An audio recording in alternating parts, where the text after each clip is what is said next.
سبحان الذي أسرى بعبده ليلا من المسجد الحرام إلى المسجد الأقصى الذي باركنا حوله لنريه من آياتنا إنه هو السميع البصير.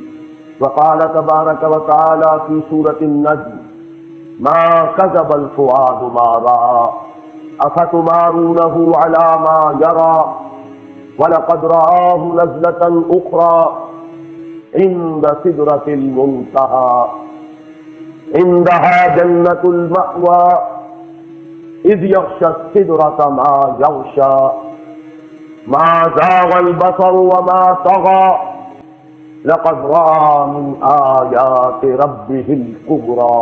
صدق الله العظيم. رب اشرح لي صدري ويسر لي أمري واحلل عقدة من لساني يفقهوا قولي. اللهم ربنا الہمنا رشدنا واعصمنا من شرور انفسنا. معراج النبی صلی اللہ علیہ وسلم کے بارے میں جو روایات ہمیں ملتی ہیں ان سے اس کی تاریخ اور سن کا جس حد تک بھی تعین ممکن ہے تو سن 52 ولادت یعنی حضور کی عمر شریف کا 52واں سال، ہجرت سے لگ بھگ 1.5 سال قبل ماہ رجب کی 27ویں شب کو وہ محیر العقول واقعہ پیش آیا کہ جسے ہم معراج کے نام سے جانتے ہیں۔ اس واقعے کی حقیقت کیا ہے، اس کی اہمیت کیا ہے، اس موضوع پر گفتگو کرنے کے ضمن میں سب سے پہلے ہمیں معین کرنا ہوگا کہ ہماری سورسز کیا ہے۔ ظاہر بات ہے کہ ہمارے لیے کسی بھی ضمن میں مرجع اول جو سب سے پہلی بنیاد ہے وہ قرآن مجید ہے۔ قرآن حکیم میں واقعہ معراج کا ذکر 2 مقامات پر صراحت کے ساتھ، یہ کوئی اشارے یا کنائے یا رمز یا ایما کا انداز نہیں ہے، نہ اس میں کوئی ابہام ہے نہ ایہام ہے، بلکہ صراحت کے ساتھ واضح الفاظ میں 2 مقامات پر ذکر ہے۔ اس سفر مبارک کے 2 ہی حصے ہیں، ایک اس کا زمینی حصہ ہے مسجد حرام سے مسجد اقصیٰ تک، اور ایک اس کا آسمانی حصہ ہے مسجد اقصیٰ سے سدرۃ المنتہا تک۔ چنانچہ قرآن مجید میں 2 مقامات پر اس واقعے کے انہی 2 حصوں کو جدا جدا بیان کیا گیا۔ 15ویں پارے کی بھی پہلی آیت ہے اور سورہ بنی اسرائیل کی بھی پہلی آیت، جس میں اس کے زمینی حصے کا ذکر ہے سبحان الذی اسریٰ بعبدہ لیلا من المسجد الحرام الى المسجد الاقصى. پاک ہے وہ ذات جو لے گئی راتوں رات اپنے بندے کو شب کے ایک حصے میں مسجد حرام سے مسجد اقصیٰ تک، الذی بارکنا حولہ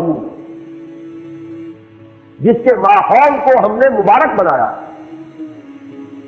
لنریہ من آیاتنا تاکہ ہم دکھائیں اسے صلی اللہ علیہ وسلم اپنی نشانیوں میں سے، انہ هو السمیع البصیر سب کچھ سننے والا اور سب کچھ دیکھنے والا تو صرف وہ ہے۔ یہ ہے سورہ بنی اسرائیل کی پہلی آیت۔ اس سورہ مبارکہ کا نام سورہ اسراء بھی ہے، بلکہ عرب ممالک میں قرآن مجید جو چھپتے ہیں تو وہاں سورہ بنی اسرائیل کے نام سے اسے موصوف نہیں کیا جاتا، سورۃ الاسراء اس کا نام۔ جو اس کا آسمانی حصہ ہے اس کا ذکر سورۃ النجم میں، وہ آیات بھی میں نے آپ کے سامنے تلاوت کی تھی، لیکن ان کا ترجمہ میں بعد میں اپنی تقریر کے دوران ہی کروں۔ تو مرجع اول جو ہے ہمارا وہ قرآن حکیم، جس میں صراحت کے ساتھ یہ واقعہ مذکور ہے، لہذا اس کا انکار کفر ہوگا۔ اگرچہ توجیہ تعویل اس کی حقیقت کیا تھی اس کے اعتبار سے اگر کوئی الفاظ قرآنی میں جس حد تک گنجائش ہو اس حد تک اگر اختلاف ہو تو وہ اختلاف جو ہے اس کو ہم کفر تک نہیں سمجھیں۔ دوسرا مرجع جو ہے دین میں قرآن کے بعد وہ احادیث نبویہ علیہ صاحب والسلام۔ احادیث میں ہمیں معلوم ہے کہ درجہ بندی ہے، سند کے اعتبار سے قوی ترین احادیث وہ ہے جو صحیحین میں ہے، صحیح بخاری اور صحیح مسلم۔ ان میں سے بھی وہ حدیثیں کہ جو ان دونوں میں موجود ہو، جن کی صحت پر یہ دونوں امام متفق ہو گئے، وہ اپنی سند کے اعتبار سے قرآن مجید کے آس پاس پہنچ جاتی ہے۔ اس صراحت کے بعد یہ جان لیجیے کہ اگرچہ احادیث جن کی تعداد کثیر ہے، جن میں سے واقعہ معراج کا ذکر ہے اور اس کی مختلف تفاصیل جو ہے مذکور ہے، کام جو نوٹ کرنے والی بات ہے وہ یہ ہے کہ کم سے کم 28 صحابہ ہیں کہ جن سے یہ واقعہ معراج مروی ہے۔ کیونکہ ایک ایک روایت کئی کئی صحابہ سے، اس اعتبار سے روایات کی تعداد تو بڑھ جائے گی، بہت کثیر ہوگی، لیکن صحابہ کرام 28 ہیں کہ جن سے وہ احادیث مروی ہیں کہ جن میں معراج کا ذکر ہے تفصیلاً یا اجمالاً۔ اور ان میں ایک بڑی مفصل روایت وہ بھی ہے کہ جو متفق علیہ ہے، یعنی احادیث کے اس طبقے سے تعلق رکھتی ہے کہ جس کے بارے میں کسی شک و شبے کی گنجائش بہت ہی کم ہے۔ اس حدیث میں جو تفاصیل آئی ہیں انہیں ہمیں من و عن ماننا ہوگا۔ اس تمہید کے بعد اب پہلے میں یہ عرض کروں گا کہ اس واقعے کی نوعیت کیا ہے۔ آیا یہ کوئی منفرد واقعہ ہے کہ جو صرف نبی اکرم صلی اللہ علیہ وسلم کو پیش آیا ہو، یا یہ کہ یہ نبوت و رسالت کے مستقل معاملات میں سے ایک معاملہ ہے، اور مختلف انبیاء و رسول کے ساتھ جو فرق و تفاوت ہے وہ آیا نوعیت کا ہے یا کیفیت کا۔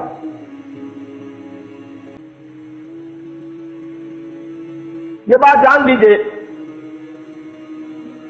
مکاشفات، مشاہدات، یہ تو نبوت کا جزو لا ینفک۔ اس کی وجہ یہ ہے کہ انبیاء اور رسول اس خدمت پر مامور ہوتے ہیں کہ وہ امور غیبی کی اطلاع دے جن پر ایمان لانا لوگوں کے لیے ضروری ہے۔ جنت ہے، دوزخ ہے، ملائکہ ہے۔ اب یہ چیزیں جو ہیں یہ ہماری نگاہوں کے سامنے نہیں ہیں۔ اسی طریقے سے جو پیش آنے والے واقعات ہیں جب تک وہ پیش نہیں آ جاتے پردہ غیب میں، یوم الآخر، قیامت کا دن، ایک امر غیبی ہے۔ سب سے بڑھ کر یہ کہ ذات باری تعالی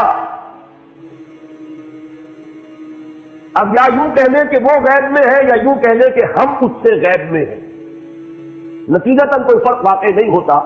میں نے آج جمعے کی تقریر میں بھی عرض کیا تھا کہ ہم یوں کہیں کہ ہمارے اور اس کے مابین غیب کا پردہ حائل۔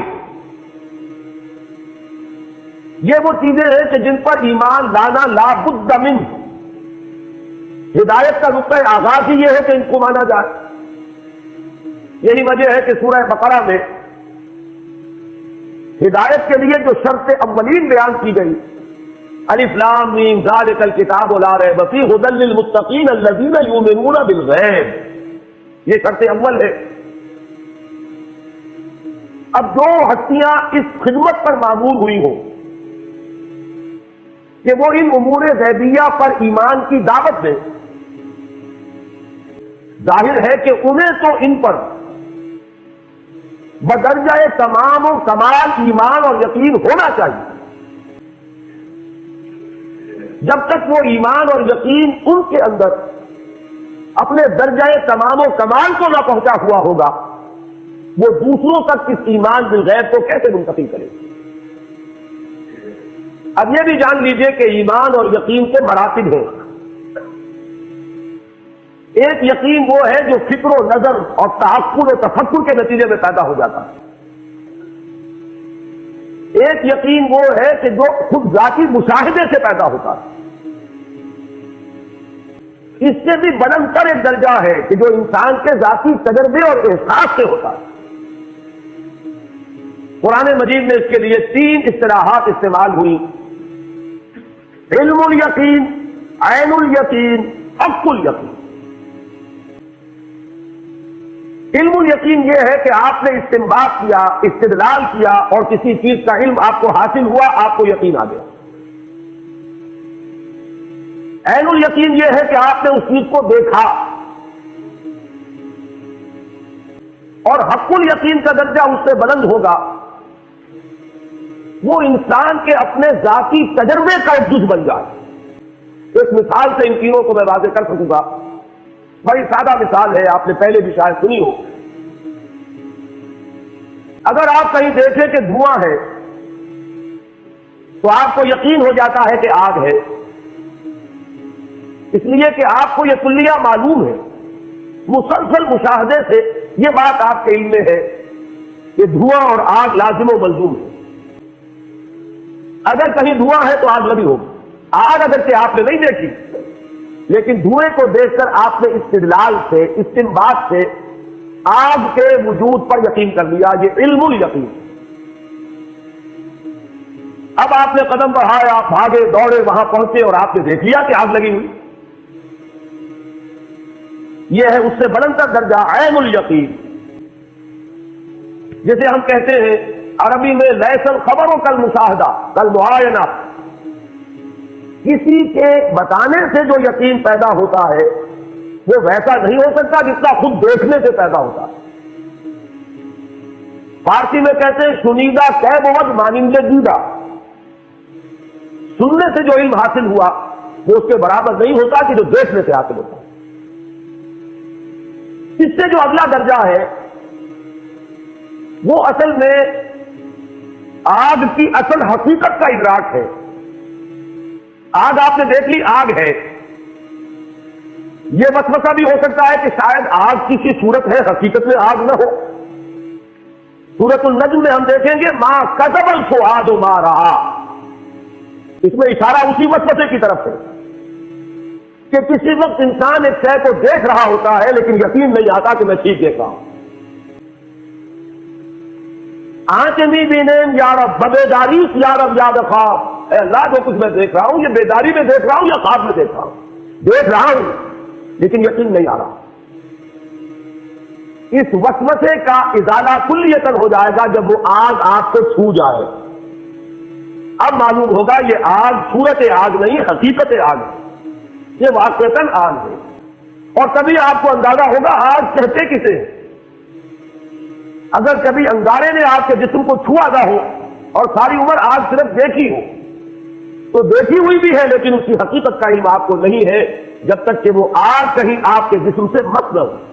یہ ہے وہ ذاتی تجربہ، انسان کے اپنے احساس تک جب رسائی ہو جاتی اس چیز کی تو یہ ہے حق الیقین۔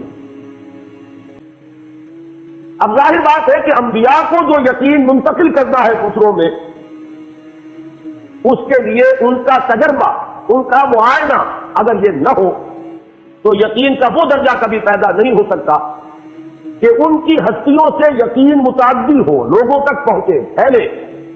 جیسے بھٹی اگر ہے آگ کی تو اس سے حرارت خود بخود نکلتی ہے اور دوسروں تک پہنچ جاتی ہے۔ یہ ہے اصل میں وہ سبب جس کی بنا پر عالم ملکوت کے مشاہدات اللہ تعالی انبیاء اور رسولوں کو کراتا ہے۔ یہ مکاشفات کی شکل میں بھی ہوئے ہیں، یہ رویا کی شکل میں بھی ہوئے ہیں، یہ حالت نوم میں بھی ہوئے ہیں، حالت بیداری میں بھی ہوئے ہیں۔ ان دونوں کے بین بین کی ایک کیفیت ہے، بین النوم والیقظہ، بیداری اور سونے کے درمیان کی کوئی کیفیت۔ اس میں کچھ چیزوں کو ممثل کر کے بھی دکھایا گیا، بعض حقائق براہ راست مشاہدہ کرائے گئے۔ جیسے جیسے مراتب ہے ویسے ویسے ہی ان تجربات اور ان مشاہدات کا معاملہ ہے۔ سورہ انعام کی آیت نمبر 75 میں فرمایا وَكَذَلِكَ نُرِي إِبْرَاهِيمَ مَلَكُوتَ السَّمَاوَاتِ وَالْأَرْضِ وَلِيَكُونَ مِنَ الْمُوقِنِينَ۔ اسی طرح ہم ابراہیم کو دکھاتے رہے ملکوت السماوات والارض، ہماری جو خفیہ حکومت ہے، اس کائنات کا جو ایک نظام ہے، وہ ایک حکومت ہے، اللہ کی حکومت، اس کے بھی کارندے ہیں، اس کی سول سروس ہے، وہ ملائکہ ہے، لیکن یہ ہماری نگاہوں سے مخفی ہے۔ ملائکہ تو ہے، یہاں ہے، ہم میں سے ہر ایک کے ساتھ ہے، کرامن کاتبین موجود ہے، لیکن یہ کہ وہ مخفی ہے، وہ غیب میں ہے، یا ہم اس سے غیب میں ہیں۔ اس عالم کا مشاہدہ کرایا جاتا رہا۔ کذالک نری ابراہیم ملکوت السماوات والارض، آسمانوں اور زمین کی وہ خفیہ حکومت، وہ غیبی حکومت، اس کے معاملات دکھائے جاتے ہیں۔ اور اگلا ٹکڑا بہت اہم ہے میری اس گفتگو کے اعتبار سے، وَلِيَكُونَ مِنَ الْمُوقِنِينَ، تاکہ وہ صاحب یقین لوگوں میں سے بن جائے۔ ایمان تو محض خبر کی بنیاد پر بھی ہے، لیکن یقین کا جو درجہ جو میں نے عرض کیا ہے، یہ اپنے مشاہدے اور اپنے تجربے میں جو آنے کے بعد یقین پیدا ہوتا ہے، اس درجے کا یقین انبیاء اور رسول کو دینا مقصود ہے، لہذا انہیں یہ مشاہدات کرائے۔ البتہ جیسے نبوت و رسالت کے سلسلے کی تکمیل ہوئی محمد رسول اللہ صلی اللہ علیہ وسلم، اسی طریقے سے ان مشاہدات کے بارے میں بھی چوٹی کا مشاہدہ، ان تجربات کے ضمن میں بھی بلند ترین تجربہ وہ ہے جو محمد رسول اللہ صلی اللہ علیہ وسلم کو۔ البتہ حضور کے بارے میں بھی یہ بات ضرور ذہن میں رکھیے کہ یہ واحد تجربہ نہیں ہے، بے شمار تجربات ہیں۔ آپ نماز پڑھا رہے، استسقاء کی نماز، اور جنت آپ کے سامنے لے آئی، اور بے اختیار آپ کا ہاتھ اٹھا کہ کوئی میوہ جو ہے اس جنت کے کسی درخت کا آپ توڑ لیں۔ یہ کنڈیشن ریفلیکٹ ہے، اس میں ارادے کو دخل نہیں ہوتا، یہ بالکل بے اختیار معاملہ۔ جنت سامنے آ گئی، درخت ہے، ہاتھ بڑھا، پھر آگ لے آئی گئی، جہنم جو ہے سامنے لے آئی گئی، اور آپ پیچھے ہٹے، اس کی حرارت، اس کی گرمی، اس کی دہشت جو ہے اس کی وجہ سے۔ اور یہ نماز میں ہو رہا ہے، عالم بیداری میں ہو رہا ہے، حضور مجمع میں ہے، خلوت میں نہیں ہے، وہاں ہو رہا ہے۔ تو ہم تو مشاہدات کا احاطہ نہیں کر سکتے جو محمد رسول اللہ صلی اللہ علیہ وسلم ہے۔ اس کے حوالے سے جو بات میں چاہتا ہوں معراج کے بارے میں کہ آپ ذہن نشین کر لیں، وہ یہ ہے کہ معراج کے ضمن میں جو روایات آتی ہیں ان میں بہت اختلاف ہے۔ ایک تو ہے مجرد وہ واقعہ، وہ تو متفق علیہ ہے۔ ایک ہے اس خاکے میں جو تفصیلات کا رنگ ہے، اس میں جدا جدا ہے مختلف روایات میں۔ ان میں بھی ایک تو وہ چیزیں ہیں جو ایک دوسرے میں فٹ ان کر جاتی ہیں۔ ایک واقعہ آپ نے بھی دیکھا، ایک واقعہ ایک اور نے بھی دیکھا، آپ نے بیان کیا تو شاید اس کی کچھ اور ڈیٹیلز آپ بیان کریں گے۔ ہر شخص کا اپنا ایک ذوق ہے، اپنا ایک مزاج ہے، اسی کے اعتبار سے اس کے ریسیورز ہیں۔ ایک چیز آپ کے نزدیک آپ کے ذوق کے اعتبار سے اہمیت نہیں رکھتی، وہ آپ سنیں گے یاد نہیں رہے گی، بلکہ اس وقت بھی آپ کے ذہن میں آئے گی نہیں۔ ایک چیز کی طرف آپ کو زیادہ میلان ہے، اس کو آپ فوراً کیچ کریں گے، پکڑیں گے، محفوظ کر لیں گے۔ تو ایک ہی واقعہ بیان کیا جا رہا ہے، 2 افراد نے سنا، 5 نے سنا، وہ جب بیان کریں گے تو تھوڑا تھوڑا فرق ہو جائے گا، لیکن ان فرق کو آپ جوڑ کر ایک وحدت بنا سکتے ہیں۔ تو ایک تو ہے اختلاف اس نوعیت کا، اس میں تو کوئی کسی تعویل مزید کی کوئی ضرورت نہیں۔ کہیں یہ ہو جائے گا کہ ایک حصہ اس واقعے کا پہلے بیان کر دے گا، کوئی شخص بعد میں یاد آئے گا، وہ بات نہیں، اس کو بعد میں بیان کرے گا۔ یہ تقدیم و تاخیر، یہ چیزیں بھی بالکل سمجھ میں آنے والی ہیں، عقل انسانی ان کو بآسانی جو ہے ریکنسائل کر سکتے ہیں۔ البتہ بعض باتیں ایسی ہیں کہ جو انریکنسیلیبل ہیں، وہ بالکل متضاد کی نوعیت کی۔ مثلاً کہیں تو یہ بیان کیا گیا یہ سفر شروع ہوا حتیم سے، کسی واقعے میں ذکر ہو رہا ہے کہ اس کا آغاز ہوا کسی گھر سے، حضور کا اپنا گھر یا ام ہانی رضی اللہ تعالی عنہا کا گھر، حضور کی چچا جات بہن۔ کسی میں الفاظ ایسے آ گئے ہیں، آخر میں ذکر کیا ثم استيقظت، تو پھر میں جاگ گیا، جس سے خیال ہوتا ہے کہ یہ سارا معاملہ حالت خواب میں ہوا، نیند میں ہوا، اس لیے کہ استيقظت کے معنی کوئی اور نہیں ہو سکتے، تعبیر ممکن نہیں۔ تو یہ جو مختلف ڈیٹیلز ہیں کہ جو تضاد کی نوعیت کی، ان کو باہم ایک دوسرے کے ساتھ جوڑنا ممکن نہیں ہے۔ اس کی تعبیر بہت سے محققین کے نزدیک یہ ہے کہ واقعہ معراج بھی ایک بار نہیں ہوا، کئی بار ہوا، بجائے اس کے کہ اس میں سے ایک کو ہم قبول کریں دوسرے کو رد کریں۔ میرا اپنا احساس یہ ہے، اگرچہ محققین کے مابین اس معاملے میں اختلاف رہے گا اور رہا ہے، بعض حضرات اس کو تسلیم نہیں کرتے کہ واقعہ معراج بار بار ہوا، بعض حضرات کی یہ رائے ہے، میں اپنا ذاتی آپ کے سامنے خیال پیش کر رہا ہوں کہ کم سے کم 2 مرتبہ ضرور معراج ہوا ہے محمد رسول اللہ صلی اللہ علیہ وسلم۔ ایک مرتبہ یہ معراج ہوا ہے بالکل ابتدائی زمانے میں، نبوت کا ابتدائی دور، یہ یوں سمجھیے کہ سن 2-3 نبوی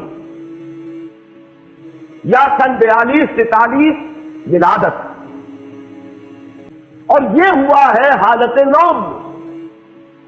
وہ روایات جڑیں گی اس کے ساتھ کہ ثم استيقظت، پھر میں جاگ گیا۔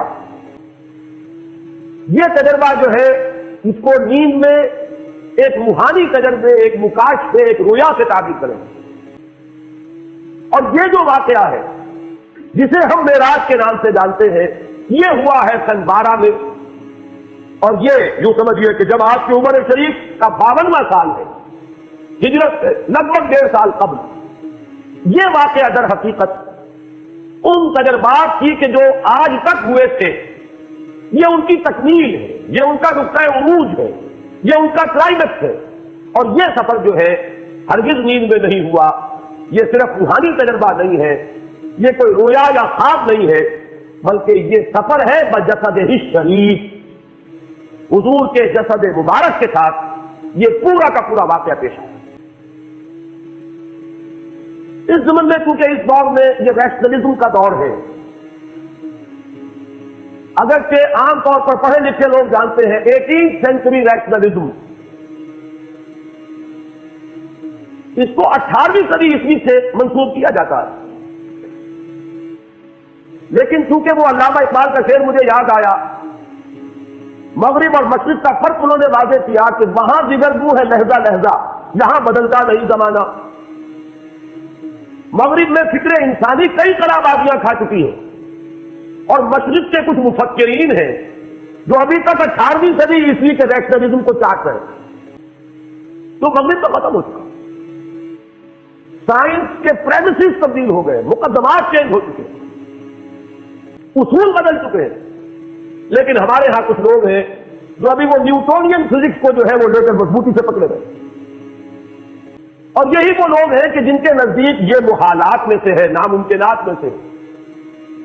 میں اسی لیے کہا کرتا ہوں کہ اگر سر سید نے ٹھوکر کھائی تو وہ قابل رحم ہے، معذور ہے، وہ آج سے 100 سال پہلے کے انسان ہے، لیکن جو لوگ سر سید کے فکر پر اس وقت اپنی دکانیں چمکا رہے ہیں، یہ مقلد محض ہیں، ان کے پاس تو در حقیقت وہ جو کامن سینس نام کی شے بھی نہیں ہے کہ انہیں یہ اندازہ ہو کہ ہم کس دور میں یہ بات کر رہے ہیں۔ یہ آئنسٹائن کی فزکس کا زمانہ ہے، فزکس کے مقدمات تبدیل ہو چکے ہیں، اب میٹر انڈسٹرکٹیبل نہیں رہا، اب سائنس وہاں پہنچ چکی ہے کہ نظری اعتبار سے تسلیم کیا جاتا ہے کہ اگر کوئی physical object velocity of light کے ساتھ موو کرے گا تو اس کے لیے وقت نہیں گزرے گا۔ حساب نے یہ ثابت کر دیا، اگرچہ ہم اس کا بھی تصور نہیں کر سکتے۔ سب سے زیادہ رفتاریں انسان کے سامنے 2 تھی، ایک آواز کی رفتار، اس سے تو انسان آگے گزر گیا ہے، بندوق کی گولی پہلے جایا کرتی تھی آواز سے آگے، لگتی پہلے تھی، آواز بعد میں آتی تھی، لیکن اب تو سپر سونک جیٹ ہے، آواز سے کہیں زیادہ ان کی اپنی رفتار، اب صرف ایک رفتار رہ گئی ہے، ویلوسٹی آف لائٹ، وہاں تک پہنچنے کا کوئی تصور ابھی ہمیں حاصل نہیں ہے، لیکن ہم جانتے ہیں کہ ممکن ہے، وہ انسانی قدرت سے ممکن نہ ہو، اللہ کی قدرت سے ممکن ہے، وہ چاہے بالفعل ہمارے لیے ابھی اچیو کرنا اس کا ممکن نہ ہو، لیکن اب وہ بات اصل میں آتی ہے، حساب کتاب سے وہ بات برآمد ہو رہی ہے۔ صرف یہ فرق ہے انسانی قدرت اور اللہ کی قدرت کا، جس کی طرف اشارہ کر کے بات شروع کی گئی، سبحان الذی اسری بعبدہ، پاک ہے وہ ذات جو لے گئی اپنے بندے کو راتوں رات مسجد اقصی سے مسجد حرام سے مسجد اقصی تک۔ اگر یہ بات کسی انسان کی طرف منسوب ہوتی تو بات اور تھی. اگر یہ فعل حضور کی طرف منسوب ہوتا کہ حضور گئے تو بات اور تھی کہ میں آیا نہیں لایا گیا ہوں. حضور گئے نہیں لے جائے گئے ہیں، اور لے جانے والے وہ ذات ہے سبحان الذی اسری، وہ پاک ہے ہر عیب سے، ہر نقص سے، ہر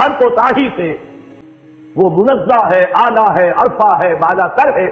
لہذا اس کی قدرت سے یہ ہرگز بعید نہیں کہ وہ اپنے بندے کو راتوں رات مسجد حرام سے مسجد اقصی اور پھر مسجد اقصی سے سدرۃ المنتہا تک لے جائے اور واپس لے آئے اور پھر مسجد حرام میں پہنچا دے. اور بعض روایات میں آتا ہے کہ وضو کا پانی ابھی بہ رہا تھا اور کنڈی جو ہے حضور کے مکان کی وہ ابھی ہل رہی تھی، معلوم ہوا وقت نہیں گزرا. یہ چیز جیسا کہ میں نے عرض کیا آج کا جو ذہن ہے اس کے لیے یہ اب ناقابل قیاس، ناقابل یقین نہیں رہی. سبحان الذی اسری بعبدہ. دوسری قابل توجہ بات ہے لفظ عبد.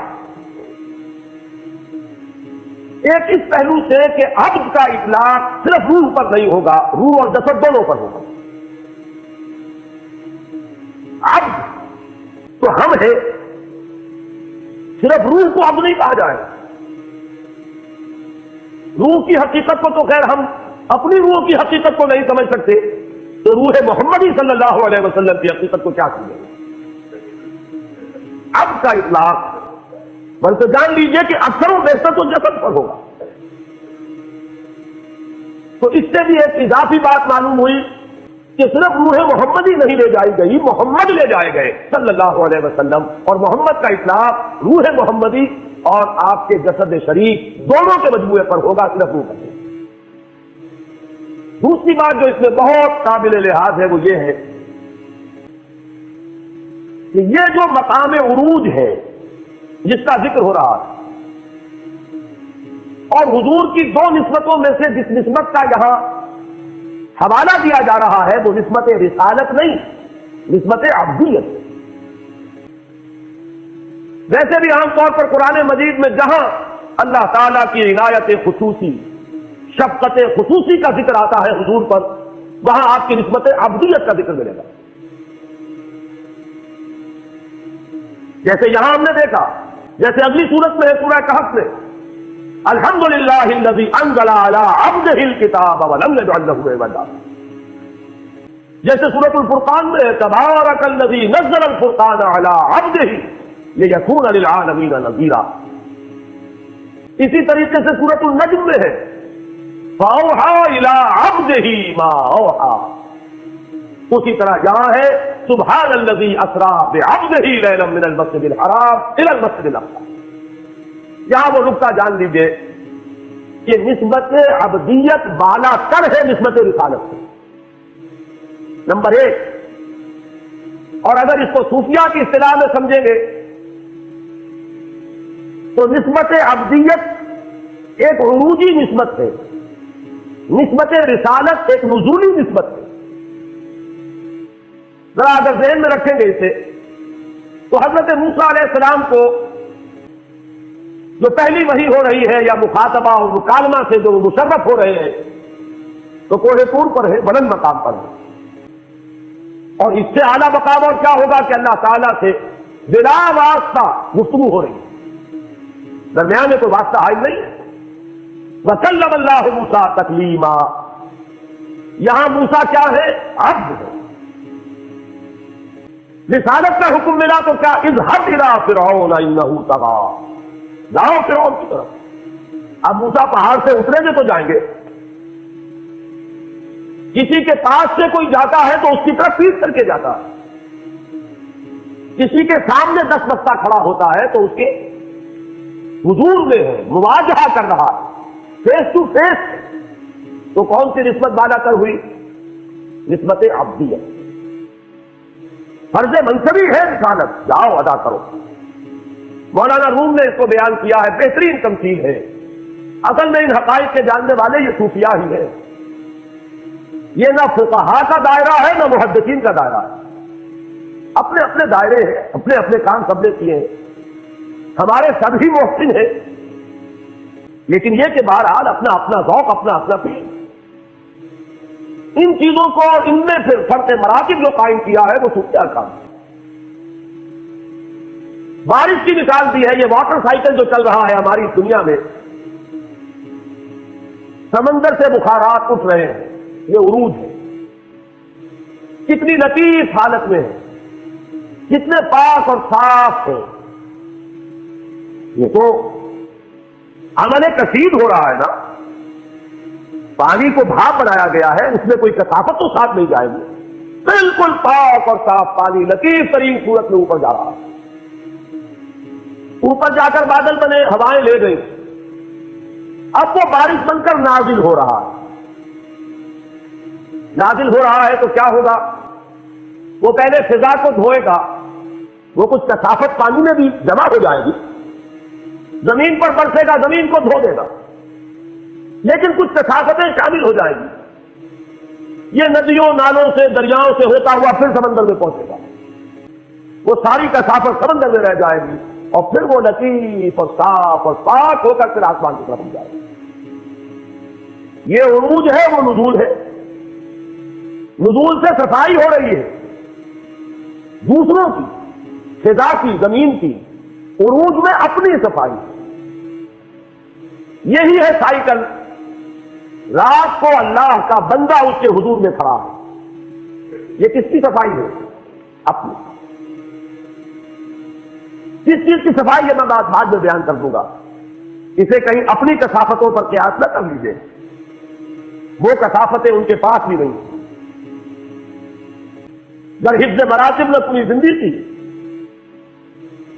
لیکن پھر دن میں کیا حکم ہے؟ اب وہ نزول ہے، اس نزول میں کثافت آ جاتی ہے۔ کیا کثافت؟ کسی نے گالی دے دی، کچھ تکبر پیدا ہوگا کہ نہیں طبیعت میں؟ بالکل نہ ہونا ناممکن۔ وَلَقَدْ نَعْلَمُ، ہمیں معلوم ہے، إِنَّهُ لَيَحْزُنُكَ الَّذِي يَقُولُونَ، آپ کو رنج ہوتا ہے، افسوس ہوتا ہے، آپ کی طبیعت پر تکبر آتا ہے ان کی باتیں سن کر۔ کسی نے مجنون کہہ دیا، کسی نے پاگل کہہ دیا، کسی نے شاعر کہہ دیا، اور وہ در بدر جا رہے ہیں، لیکن ہو کیا رہا؟ تو اگر طبیعت پر کچھ تکبر بھی آ گیا ہے محمد رسول اللہ صلی اللہ علیہ وسلم سے، اس تکبر کا بھی دور کیا جانا ضروری ہے، راتوں کو کھڑے رہیے۔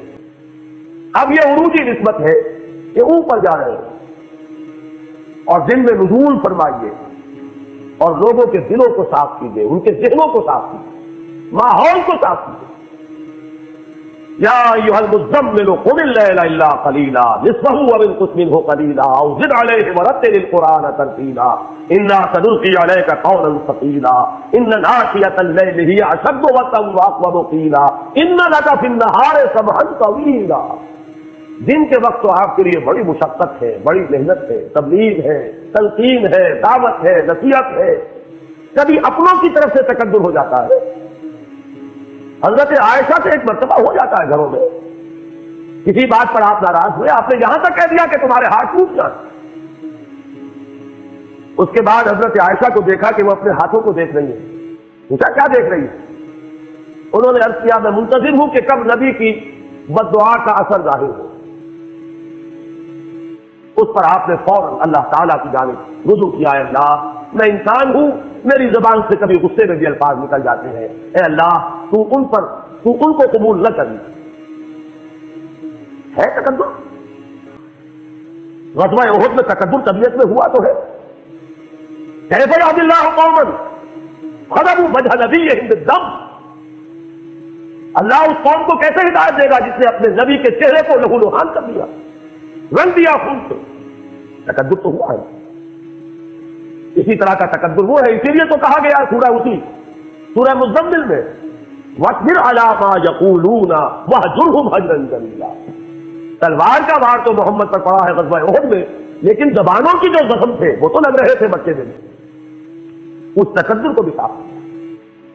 تو یہاں بھی لفظ اب کے حوالے سے ان حقائق کو ذہن نشین کر لیجئے۔ سبحان الذی اسری بعبدہ، اسرا کہتے راتوں رات لے جانا، فَأَسْرِ بِعِبَادِي إِنَّهُمْ مُتَّبَعُونَ۔ حضرت موسیٰ کو حکم ہوا تھا اے موسیٰ میرے بندوں کو لے کر نکل جاؤ راتوں رات، تمہارا پیچھا کیا جائے گا۔ تو حضور کے لیے بھی لفظ آیا سبحان الذی اسریٰ بعبدہ۔ اس کے بعد لیلن کیوں آیا، دوہرایا کیوں گیا؟ اس لیے میں نے ترجمے میں کیا تھا رات کا بھی ایک حصہ، پوری رات نہیں لگی، اس کا کوئی ایک وقفہ ہے، نہایت حقیر، نہایت قلیل، نہایت مختصر۔ من المسجد الحرام الى المسجد الاقصى الذي باركنا حوله لنريه من آياتنا انه هو السميع البصير۔ آیت کے آخری حصے پر بھی غور کر لیجئے، باقی وہ جو واقعات ہیں وہ میں حدیث کے حوالے سے آپ کو بتاؤں گا۔ مقصد کیا ہے اس کا؟ اپنی کچھ آیات کا مشاہدہ کرانا ہے۔ السمیع اور البصیر، سب کچھ سننے والا، سب کچھ جاننے والا تو صرف اللہ ہے، کوئی نہیں ہو۔ ہاں وہ اپنے علم میں سے جتنا جس کو چاہے دے دے، اپنی بصارت میں سے جتنا کسی کو چاہے حصہ عطا فرما دے، اپنی سماعت میں سے جتنا چاہے کسی پر فیضان فرما دے، جو اختیار ہے۔ لا یحیطون بشیء من علمہ الا بما شاء، اللہ کے علم میں سے کوئی بھی کسی چیز کا احاطہ نہیں کر سکتا ماں سوائے اس کے جو اللہ خود کا۔ سبحانک لا علم لنا الا ما علمتنا، تو پاک ہے اور ہمیں کوئی علم حاصل نہیں ہے۔ تو فرشتوں کا علم بھی یہی ہے، انبیاء اور رسل کے علم کی بھی کیفیت یہی ہے، جو اللہ نے عطا فرمایا وہی ان کا علم۔ باقی سب کچھ جاننے والا اور سب کچھ دیکھنے والا صرف وہ ہے۔ یہ اسلوب حصر ہے، انہ هو السمیع العلیم، سب کچھ سننے والا اور سب کچھ دیکھنے والا تنہا ہے۔ اب میں یہ چاہتا ہوں کہ یہ جو واقعہ ہے اسے میں اس حدیث کے حوالے سے آپ کو سنا دوں۔ میں کچھ بیان کروں گا، میرے بیان کرنے میں کچھ کمی اور بیشی ہونے کا اندیشہ۔ اگر ہم اتنے خوش قسمت ہیں کہ وہ واقعہ ہمارے پاس ایک مفصل حدیث کی شکل میں موجود، اور حدیث بھی دوسرے یا تیسرے طبقے کی کتابوں کی نہیں، متفق علیہ، جس میں روایتاً جیسا کہ میں نے عرض کیا جس کا پایا تقریباً قرآن کے برابر، اور اس حدیث کے راوی ہیں حضرت مالک ابن صعصع رضی اللہ تعالی عنہ۔ ان کے بارے میں ایک بات ہے بڑی اہم، وہ نوٹ کر لیجئے۔ یہ انصاری صحابی ہیں، ان میں سے نہیں ہے کہ جنہیں حدیثیں بیان کرنے کا کوئی زیادہ شوق رہا ہو۔ یہ غالباً واحد حدیث ہے جو انہوں نے بیان کی، اور انہیں اس سے نہایت شغف تھا۔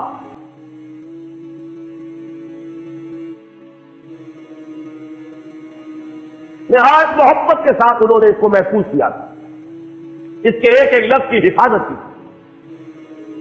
چنانچہ بعض دوسرے وہ صحابہ بھی جنہوں نے خود حضور سے یہ بات سنی ہوئی تھی، اب ایک تو وہ خود براہ راست روایت کر رہے ہیں حضور سے کہ ہم نے سنا، حضرت انس بن مالک رضی اللہ تعالیٰ عنہ خود، لیکن وہ صحابہ بھی ان کی خدمت میں خاص طور پر حاضر ہو کر ان سے اس روایت کو سنتے تھے، اس لیے کہ اس روایت میں ان کا درجہ بہت بلند ہے، ان کو اس سے بہت شغف تھا۔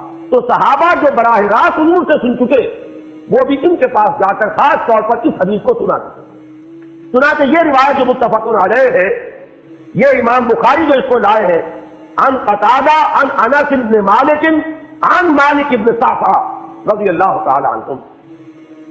حضرت انس بن مالک سے روایت موجود ہے مسلم شریف سے براہ راست ان سے، لیکن یہ اس روایت کو بیان کر رہے حضرت مالک ابن صعصع رضی اللہ تعالی عنہ کے حوالے سے۔ روایت کیا ہے؟ ان النبی صلی اللہ علیہ وسلم حدثهم عن لیلۃ اسری بہ۔ اب دیکھیے یہ مرفوع حدیث ہو گئی، حضرت صعصع بیان فرما رہے ہیں کہ نبی اکرم صلی اللہ علیہ وسلم نے خود ہمیں سنایا، وہ حالات و واقعات سنائے جو اس رات کو پیش آئے جس رات سے انہیں لے جایا گیا۔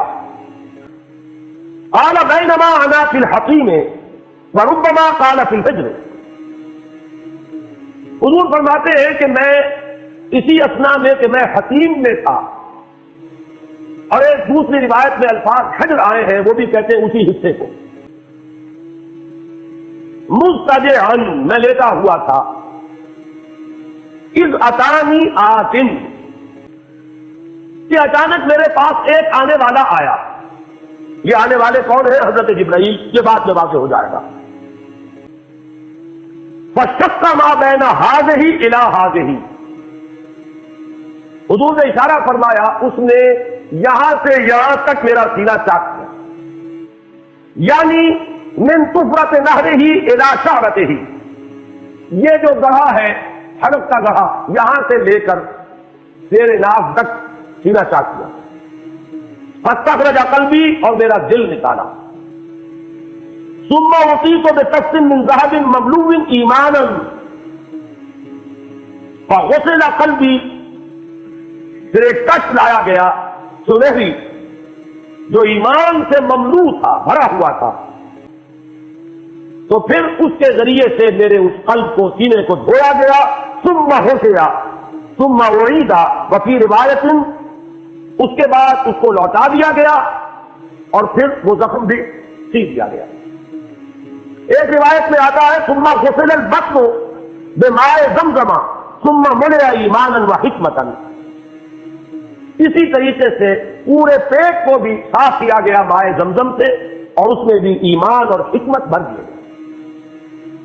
ثم اعطیت بدابۃ، پھر میرے پاس ایک چوپایا لایا گیا، دون البغل فوق الحمار، جو بغل یعنی خچر سے تو کچھ چھوٹا تھا، اور حمار یعنی گدھے سے کچھ بڑا تھا. اب یہ جو سفید تھا، یقال لہ البراق، جس کا نام براق ہے. وَيَضَعُ خَطْوَهُ عِنْدَ أَقْصَى طَرْفِهِ، اور اس کا ہر قدم اس کی حد نگاہ پر جا کر پڑتا تھا. فَعِنْتُ عَلَيْهِ، میں اس پر سوار ہوا.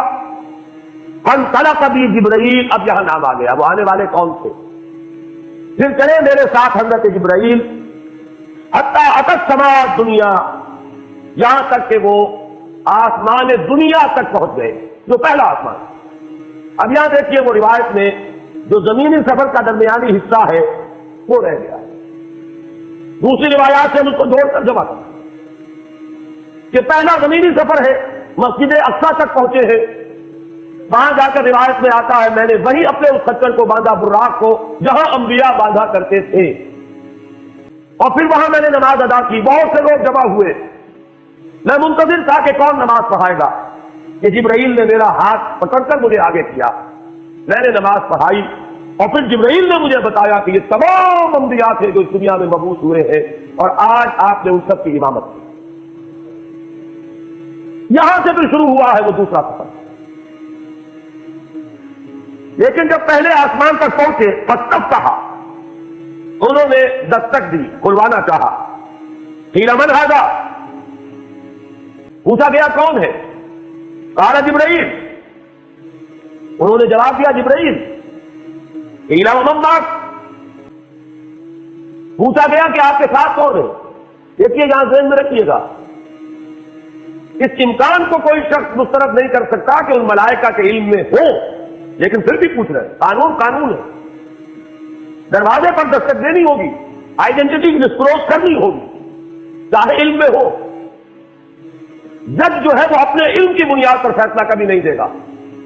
وہ تو مقدمے کی سماعت ہوگی، شہادتوں کی بنیاد پر فیصلہ ہوگا. ذاتی علم کی بنیاد پر کرنا ہے تو وہ خود کسی اور عدالت میں اس مقدمے کو منتقل کرے اور وہاں گواہ کی حیثیت سے پیش ہو. وہ قانون قانون ہے. پوچھا گیا آپ کے ساتھ کون ہے. قال محمد صلی اللہ علیہ وسلم. قیل وقد ارسل الیہ، پوچھا گیا کیا انہیں بلایا گیا ہے. قال نعم، انہوں نے فرمایا ہاں. قیل مرحبا بہ فنعم المجیب، جاء ففتح فلما خلصت، اس کے بعد کہا گیا مرحبا ان کے لیے، تہنیت ہے، مبارکباد ہے، خوش آمدید ہے، کیا ہی اچھے ہیں وہ جو لائے گئے ہیں. پھر وہ سمائے دنیا جو ہے اس کا دروازہ کھولا گیا، میں اس میں داخل ہوا. فاذا فیہا آدم، میں نے دیکھا وہاں حضرت آدم تشریف فرما. فقال ھذا ابوک، جبرائیل نے کہا کہ آپ کے جد امجد ہے. فسلم علیہ، ان کو سلام کیجئے. فسلمت علیہ، میں نے انہیں سلام کہا.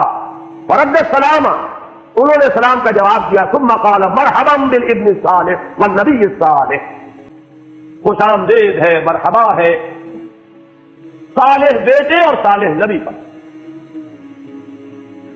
ثم صعد بی، پھر مجھے اور اٹھایا گیا، حتی اتى السماء الثانیہ، یہاں تک کہ جبرائیل پہنچ گئے دوسرے آسمان تک۔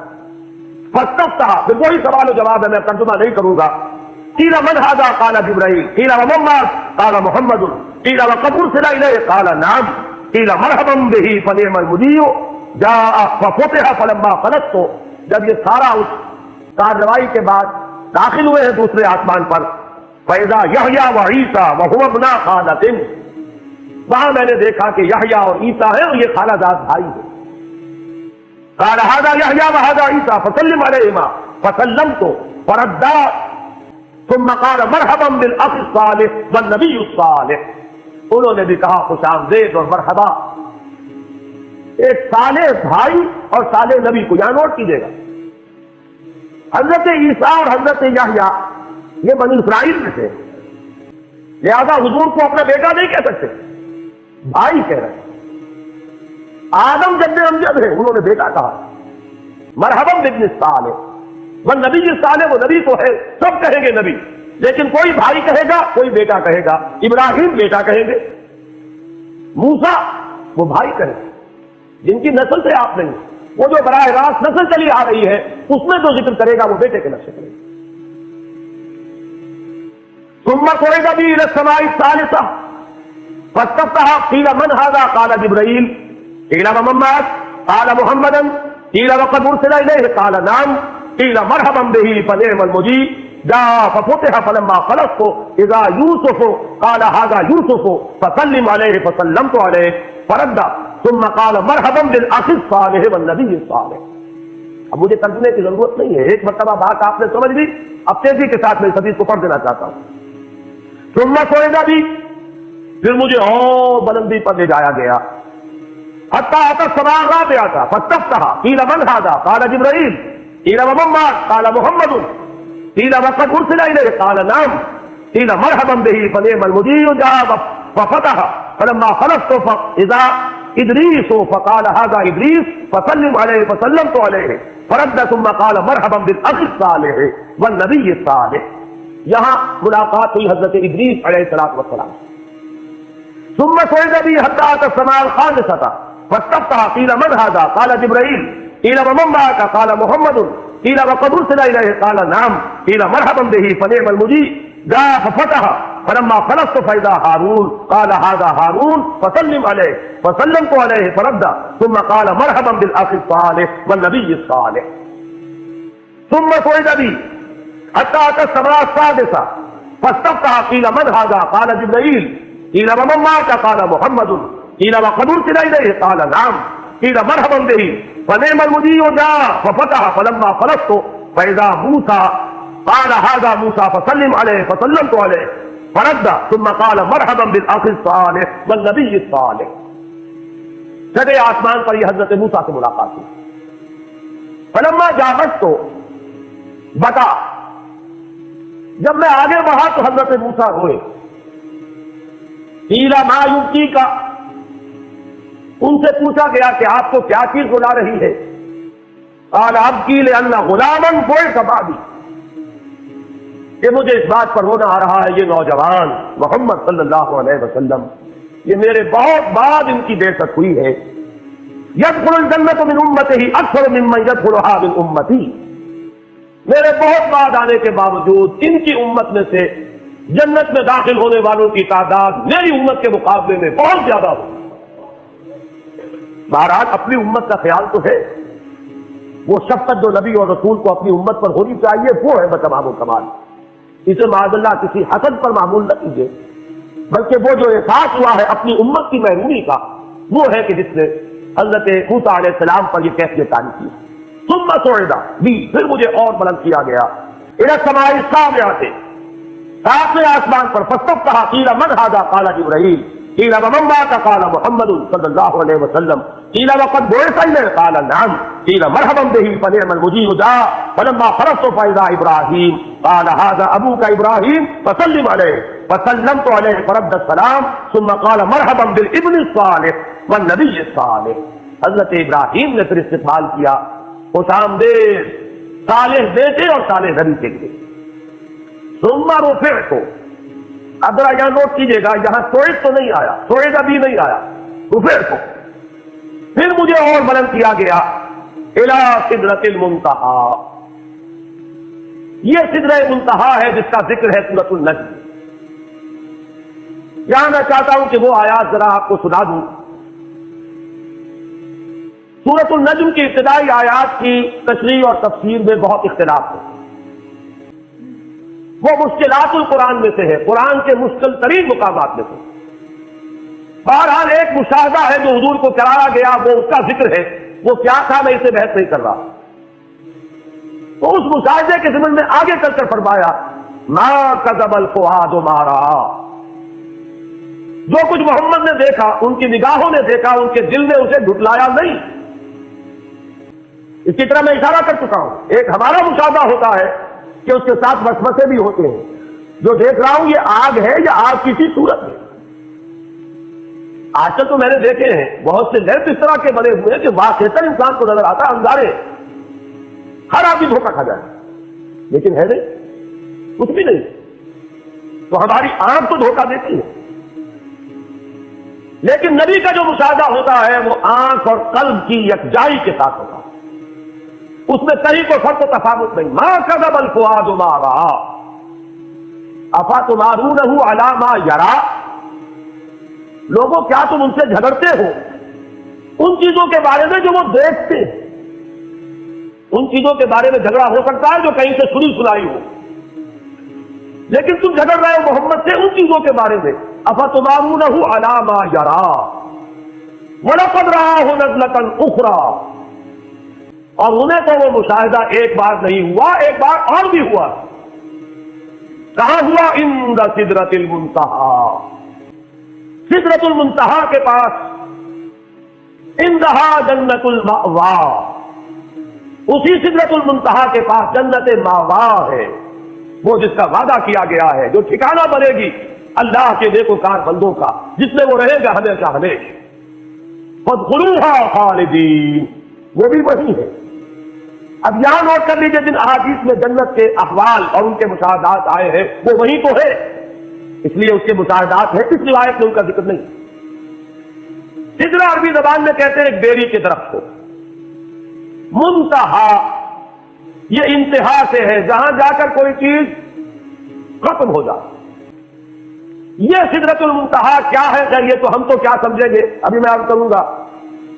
قرآن مجید نے یہاں ایسا انداز اختیار کیا ہے کہ ہر شخص یہ جان لے کہ یہ میرے فہم سے بالا تر ہے.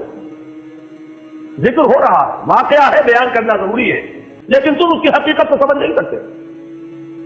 منتہا یہ کس اعتبار سے ہے؟ یہاں سے آگے مخلوق کا ذکر گزر نہیں، یہ انتہا ہے. یہاں سے آگے جبرائیل بھی نہیں جا سکتے.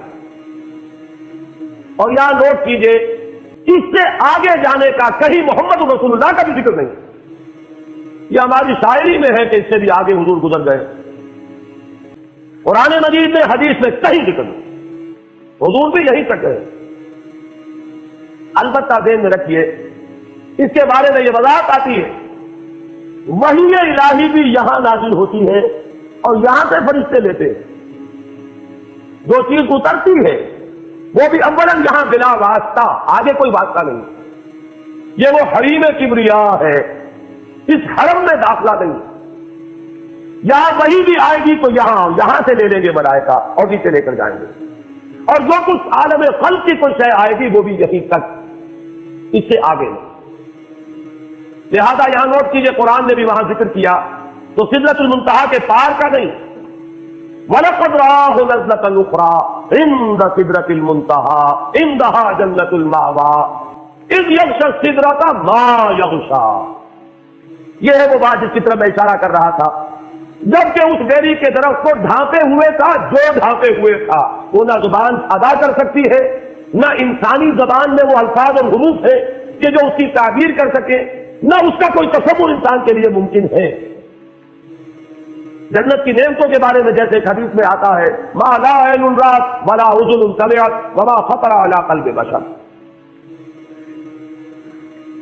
وہ نعمتیں جو نہ کسی آنکھ نے دیکھی، نہ کسی کان نے سنی، نہ کسی انسان کے دل پر ان کا کوئی خیال تک بھی کبھی آیا۔ اب اسے بیان کرے تو کن الفاظ میں؟ کمیونیکیٹ کیسے ہو؟ کمیونیکیشن تو ہوتی ہے کسی ایسے چیز کے حوالے سے جس کا آپ کو تجربہ ہو، آپ کی دید یا شنید میں آئی ہو، آپ کے ذہن میں اس کا کوئی تصور ہو، اس کے حوالے سے ہو سکتی ہے بات۔ لہذا یہاں دیکھیے انداز کیا ہے، اس یغشی السدرۃ ما یغشی، تجلیات ربانی کس نوعیت کی، کس کیفیت کی حامل تھی؟ وہ نزول جو ہے تجلیات کا براہ راست جو ہو رہا تھا، وہ ہے اس کا نزول محبت تجلیات ربانیہ۔ ان کو نبی اکرم صلی اللہ علیہ وسلم نے مشاہدہ فرمایا۔ ہمارے ہاں جو شاعری ہوتی ہے اس میں مبالغے ہیں، اور ظاہر بات ہے کہ علامہ اقبال بھی بہرحال جو بھی کچھ تھے شاعر بھی تھے، مبالغے کے بغیر شاعری نہیں ہے۔ موسیٰ سے ہوش رفت بے یک جلوہ صفات، تو عین ذات میں نگری و تبسمی، موسیٰ تو جلوہ صفات ہی کی وجہ سے بے ہوش ہو گئے، خر موسیٰ صاعقہ، اور تو عین ذات کا مشاہدہ کر رہا ہے صلی اللہ علیہ وسلم، اور تبسم میں ہے، لیکن یہ مبالغہ ہے۔ عین ذات کے مشاہدے کا ذکر کہیں نہیں ہے، نہ قرآن میں ہے نہ حدیث میں۔ اگر کہ اختلاف ہے، اختلاف صحابہ سے چلا رہا ہے، خلف میں ہے، خلف میں ہے، کوئی رائے رکھنا چاہے تو رکھے۔ میں نے اسی لیے شروع میں کہا تھا اس واقعے کا انکار کفر ہوگا، تفصیلات میں توجیہ و تعویل کا اختلاف کفر نہیں ہے۔ ایک رائے یہ بھی ہے کہ شب معراج میں حضور نے اللہ کو دیکھا، براہ راست اللہ کا مشاہدہ ہوا ہے، لیکن ایک رائے زیادہ قوی یہ بھی ہے کہ نہیں، حضرت عائشہ سے جب ذکر کیا گیا انہوں نے فرمایا نور اللہ یرا، اللہ تو ایک نور ہے، اسے دیکھا کیسے جا سکتا ہے؟ آپ نور کے ذریعے سے کسی اور شے کو دیکھتے ہیں، نور اس کو کہاں دیکھا جائے؟ قرآن مجید میں بھی یہاں نوٹ کیجئے، اذ یغشی السدرۃ ما یغشی ما زاغ البصر وما طغی، ابھی اس کے بارے میں بعد میں عرض کروں گا، لقد رأى من آیات ربہ الکبریٰ، کیا دیکھا محمد نے؟ آیات ربہ الکبریٰ، کبریٰ جو ہے اس میں تفضیل ہے، عظیم ترین آیات ربانیہ کا مشاہدہ ہوا ہے محمد رسول اللہ، رب کا نہیں، آیات ربانیہ۔ نوٹ کیجئے زمینی سفر میں بھی کیا لفظ آیا تھا، کیوں لے گئے ہم مسجد اقصی الذی بارکنا حولہ لنریہ من آیاتنا، ہم اس لیے لے گئے تھے کہ اپنی آیات کا مشاہدہ کرائیں۔ وہاں کبریٰ نہیں آیا، وہ آیات تھی جن کا مشاہدہ ہوا، یہ زمینی آیات ہیں، وہ بھی آیات الہیہ ہیں، لیکن جو عظیم ترین آیات الہیہ ہے وہ ہے جو ڈھانپے ہوئے ہیں سدرۃ المنتہا کو، اور وہ ہے جس کا مشاہدہ کیا محمد رسول اللہ صلی اللہ علیہ وسلم۔ لقد رأى من آیات ربہ الکبریٰ، یہ تقابل اگر کیا جائے تو غلط نہیں ہوگا، اگر اس اعتبار سے فضیلت محمدی ثابت کی جائے تو درست ہوگی کہ ذات باری تعالیٰ کی ایک تجلی جو کوہ طور پر پڑی حضرت موسیٰ، اس کا بھی تحمل نہیں کر سکے، اور یہاں تجلیات ربانیہ کا براہ راست جو نزول ہو رہا ہے سدرۃ المنتہا پر، محمد نے انہیں دیکھا اور بھرپور انداز میں دیکھا اور ان کا تحمل کیا، اس اعتبار سے تو فرق و تفاوت قرآن سے ثابت۔ لیکن اگر یہاں ذات باری تعالیٰ کو لایا جائے تو وہ بلا سند ہے، قرآن میں سند نہیں، حدیث میں سند ہے، ہاں اقوال صحابہ میں سند ہے۔ اب میں یہاں توجہ دلانا چاہتا ہوں، یہ عجیب مقام ہے، ما زاغ البصر وما طغی، عجیب کیفیت ہے۔ اس آیت کو سمجھنا جو ہے آسان نہیں ہے جب تک کہ کچھ کیفیات کو پہلے آپ جان لیں۔ ہمارے اپنے مشاہدے کے بارے میں دو چیزیں ہیں، وہ نوٹ کیجئے۔ شوق تو ہے مشاہدے کا، اور شوق اتنا ہے کہ حد ادب سے بھی تجاوز کر رہا ہے، لیکن ظرف اتنا نہیں ہے کہ دیکھ سکے۔ وہ جو اردو کا ایک شعر ہے، مجھے پہلا مصرع صحیح یاد نہیں ہے، کہ غم عمر مختصر کا سبب اور کیا بتائیں، میرے شوق کی بلندی میری ہمتوں کی پستی. اس کو ذرا ذہن میں رکھیے. شوق بہت بلند ہے، دیکھنا بہت کچھ چاہتے ہیں، لیکن آنکھیں چکا چوند ہو جاتی ہیں، دیکھ ہی نہیں سکتے. ظرف نہیں ہے کہ دیکھ سکے. اگرچہ طبیعت میں شوق اتنا ہے کہ بے ادبی کی حد تک حد ادب سے بھی تجاوز کے لیے آمادہ ہے، لیکن دیکھ نہیں سکتے. اس کو اقبال نے، میں سمجھتا ہوں کہ یہی مقام ہے قرآن کا، کہ جس کی کیفیات کو جیسے عربی میں کہتے ہیں کہ تعرف الاشیاء بازدادھا، کسی شے کی حقیقت کو اس کا جو اینٹونیم ہو، اس کی جو ضد ہو، اس کی حقیقت کے حوالے سے پہچانا جا سکتا ہے. رات کی حقیقت دن سے تقابل سے سمجھ میں آتی ہے، اور دن کی حقیقت رات کے تقابل میں سمجھ میں آتی ہے. اب دیکھیں اقبال کا وہ شعر جو اس نظم میں ہے، جو میرے نزدیک ان کے اردو کلام کا کلائمیکس ہے، ذوق و شوق، اور اس کے بھی آخری حصے کا شعر ہے یہ. عین وصال میں مجھے حوصلہ نظر نہ تھا، گر کے بہانہ جو رہی میری نگاہ بے ادب. دونوں اعتبارات سے جو ضد ہے اس کو لائے ہیں اقبال. میری نگاہ میں بے ادبی تھی، میری نگاہ چوری چوری بھی کچھ دیکھ لینا چاہتی تھی جس کا دیکھنا ادب کے خلاف ہے، لیکن حوصلہ نظر نہیں، دیکھ نہیں سکتے. عین وصال میں مجھے حوصلہ نظر نہ تھا، گرچہ بہانہ جو رہی میری نگاہ بے ادب. اس کو ذہن میں رکھیے. اور اب یہاں دیکھیے، ما زاغ البصر وما طغى، وہ مشاہدہ جو محمد کر رہے ہیں صلی اللہ علیہ وسلم، وہ بحث میں کر چکا. مشاہدہ کس چیز کا؟ ذات باری تعالیٰ کا یا اللہ کی تجلیات خصوصیہ، آیات رب الکبریٰ. لیکن مشاہدے کی شان کیا ہے؟ نگاہ جمی رہی. یہ ہے ظرف محمد کا صلی اللہ علیہ وسلم. نگاہیں چکا چوند نہیں ہوئی. جہاں تیز روشنی ہو نگاہ اس کا تحمل نہ کر سکے، آپ نگاہ ہٹائیں گے. ما زاغ البصر، نگاہ ٹیڑھی نہیں ہوئی، کج نہیں ہوئی. جو کچھ دیکھا ہے نگاہ کو ٹکا کر دیکھا، مشاہدہ کیا ہے، بھرپور کیا، پورے ظرف کامل کے ساتھ کیا، پورے تحمل کے ساتھ کیا ہے. لیکن وما طغى، حد سے تجاوز نہیں کیا، بے ادبی کا کوئی امکان نہیں ہے.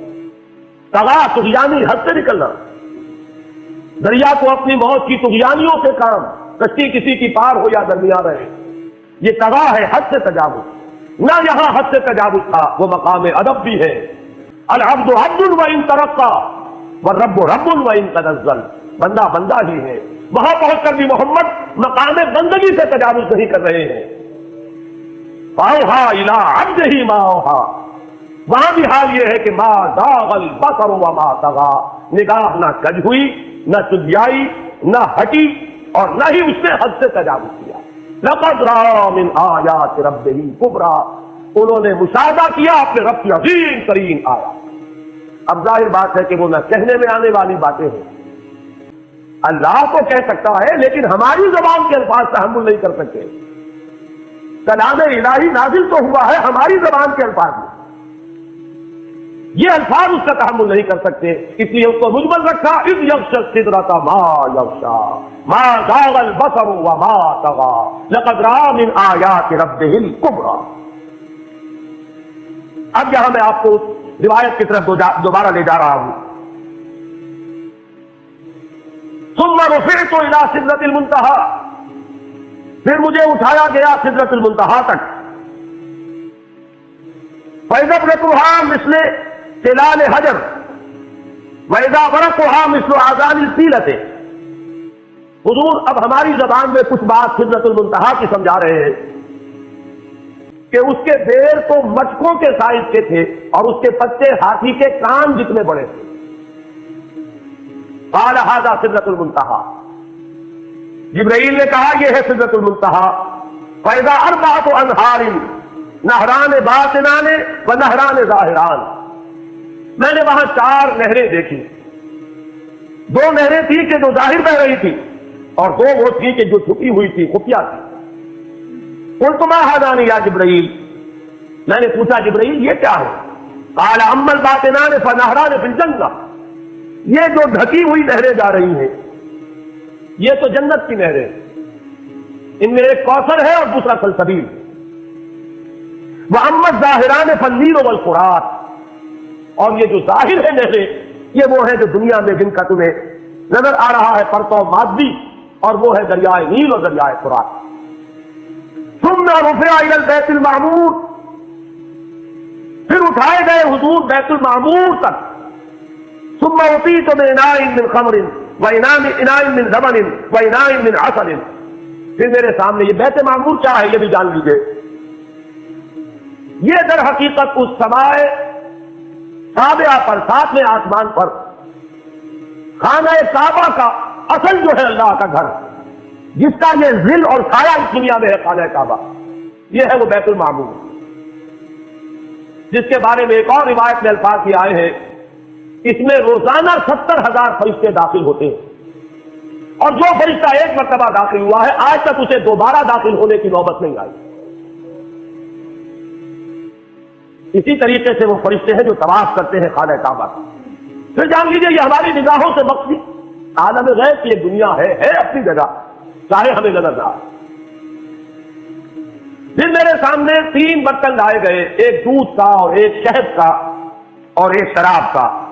فاخذت اللبن، میں نے دودھ والا پیالہ اٹھا لیا۔ قال هي الفطرہ، حضرت جبرائیل نے توثیق کی کہ یہ ہے اصل میں آپ کا انتخاب درست ہے، یہ فطرت ہے، فطرت اللہ التی فطر الناس علیہا، یہی جو فطرت انسانی سے قریب ترین ہے اس کا آپ نے انتخاب کیا۔ انت علیہا و امتک، اسی فطرت پر اے محمد آپ بھی ہے اور آپ کی امت بھی۔ ثم فرضت علیہ صلوات 50 کل یوم، ایک اور روایت میں الفاظ آئے ہیں، اس میں اس کی وضاحت نہیں ہے کہ 3 چیزیں حضور کو یہاں عطا کی گئی۔ ایک تو 50 نمازیں جو فرض ہوئی، ایک دن رات میں 50 نمازیں، اور ایک سورہ بقرہ کی آخری 2 آیات جو تحفہ اللہ نے دیا محمد کو امت کے لیے صلی اللہ علیہ وسلم۔ آمن الرسول بما انزل الیہ من ربہ والمؤمنون کل آمن باللہ وملائکتہ وکتبہ ورسلہ، یہاں سے لے کر آخر تک فانصرنا علی القوم الکافرین تک، یہ 2 آیات یہ جنت کے خزانوں میں سے 2 خزانے ہیں جو شب معراج کو عطا ہوئے ہیں محمد رسول اللہ کو بطور تحفہ امت۔ اور تیسری بات یہ کہ اے نبی آپ کی امت کے لیے یہ خصوصی بات ہے کہ آپ کی امتیوں کے گناہ کبیرہ بھی بغیر توبہ کے معاف ہو سکیں گے۔ یہ خصوصی تحفے ہیں جو امت کے لیے لے کر آئے محمد صلی اللہ علیہ وسلم۔ 3 تحفے، نماز جو اس معراج میں فرض ہو رہی ہے اسی کو حضور کہہ رہے ہیں الصلاۃ معراج المؤمنین، اہل ایمان کے لیے یہ بمنزلہ معراج ہے۔ اس میں پھر روایت میں تفصیل آ رہی ہے، واپس جب آئے ہیں حضرت موسیٰ سے ملاقات ہوئی اور انہوں نے یہ فرمایا کہ یہ 50 نمازیں بہت ہیں، مجھے تجربہ ہے، تمہاری امت اس کا تحمل نہ کر سکے گی، واپس جاؤ درخواست کرو کم کرواؤ۔ حضور گئے، 10 نمازیں اس میں معاف ہوئی، 40 ہوئی، پھر یہی بات ہوئی، پھر بھیجا حضرت موسیٰ نے، پھر 30 ہوئی، پھر 20 ہوئی، 4تھی مرتبہ پھر وہ 10 اور پھر 5 رہ گئی۔ اس پر بھی حضرت موسیٰ نے یہ کہا اب بھی جاؤ یہ بھی بھاری ہے۔ حضور نے فرمایا مجھے شرم آتی ہے، میں اتنی مرتبہ جا چکا ہوں، مزید اب جانے سے حیا محسوس کر رہا ہوں۔ تو ندا آئی کہ یہ 5 ہی 50 کے برابر ہیں، ہمارے ہاں قول بدلا نہیں جاتا۔ یہ 5 جو ہے در حقیقت یہ قائم مقام ہے ان 50 کے کہ جو اول ہم نے فرض کی تھی، یہ 50 ہی شمار ہوگی اگر ان کا انسان ان پر مداومت اختیار کر لے۔ میں آخری جملہ آپ کو سنا دیتا ہوں، فَأُمِرْتُ بِخَمْسِ صَلَوَاتٍ كُلَّ يَوْمٍ فَرَجَعْتُ إِلَى مُوسَىٰ فَقَالَ بِهَا بِمَا أُمِرْتُ بِخَمْسِ صَلَوَاتٍ كُلَّ يَوْمٍ قَالَ إِنَّ أُمَّتَكَ لَا تَسْتَطِيعُ 5 صَلَوَاتٍ كُلَّ يَوْمٍ وَإِنِّي قَدْ جَرَّبْتُ النَّاسَ قَبْلَكَ وَعَالَجْتُ بَنِي إِسْرَائِيلَ أَشَدَّ الْمُعَالَجَةِ، میں نے بنی اسرائیل کا حتی الامکان معالجہ کیا، ان کے حالات کو درست کرنے کی کوشش کی، لیکن مجھے تجربہ ہے یہ 5 بھی نہیں جھیلی جائیں گی۔ فَارْجِعْ إِلَىٰ رَبِّكَ فَاسْأَلْهُ التَّخْفِيفَ، مزید تخفیف چاہیے۔ لأمتك قال سألت ربي حتى استحييت ولكني أرضى وأسلم قال فلما جاوزت نادى مناد أمضيت فريضتي وخففت عن عبادي متفق علیہ. مجھے اطلاع آئی کہ میں نے اپنے بندوں پر تخفیف کی. اس میں وہ ذکر نہیں ہے. دوسری روایت میں ہے کہ ساتھ ہی وضاحت ہو گئی کہ یہ 5 نمازیں بھی 50 کے برابر ہے. میری بات نہیں بدلی گئی ہے. ادھر حقیقت میں نے اسی 50 کا رتبہ جو ہے 5 کو عطا فرمایا.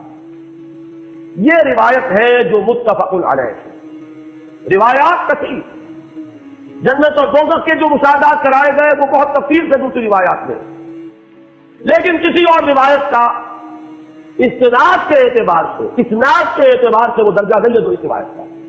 باقی میں نے مسلم شریف کی روایات میں سے اور تفاصیل آپ کو سنائی ہے. یہ ہے واقعہ. پھر حضور واپس آئے ہیں, وہیں مسجد اقصی میں آئے ہیں, پھر واپس تشریف لائے ہیں, اور اس کا میں بیان کر چکا ہوں دوسری روایات میں کہ وقت بالکل نہیں گزرا, کہیں روک دیا گیا ہے, پوری کائنات کو کہیں تھام دیا گیا. یہ بات تو وہ ہے جو آج سے پہلے بھی سمجھ میں آ سکتی تھی کہ شاید کسی ایک جگہ پر پوری کائنات کو روک دیا گیا. وقت بالکل نہیں گزرا کسی کے لیے. لیکن جیسا کہ میں نے عرض کیا, اس وقت تو یہ بھی سمجھ میں آتا ہے کہ سب کے لیے وقت گزر رہا ہو اور صرف محمد رسول اللہ کے لیے نبی صلی اللہ علیہ وسلم. آج یہ بات بھی سمجھ میں آ سکتی ہے. لیکن یہ ہے کہ قرین قیاس وہی پہلی بات ہے کہ اس میں پورے اس وقت کے لیے وقت کی رفتار کو روک دیا گیا ہو. وہ مسئلہ یاد آ گیا کہ آگے بڑھو یا وقت کی رفتار روک. تو یہ وقت کی رفتار ہے جو محمد رسول اللہ صلی اللہ علیہ وسلم کے لیے روکی گئی. اس کے بعد جو ہنگامہ ہونا چاہیے تھا وہ ہوا. صبح جب حضور نے فرمایا کہ یہ میرے ساتھ واقعہ پیش آیا ہے, تو جو رد عمل ہونا چاہیے تھا وہ ہوا. یہاں تک بھی ہوا ہے کہ بہت سے مومنین صادقین متزلزل ہو گئے. مشرکین نے, کفار نے بغلیں بجائی کہ اب ہمیں موقع مل گیا. معلوم ہوتا ابھی تک تو شک ہی کی بات تھی کہ ان کو کچھ خلل دماغی کا عارضہ ہے, اب تو ثابت ہو گیا. کسی شک کو شبے کی گنجائش نہیں.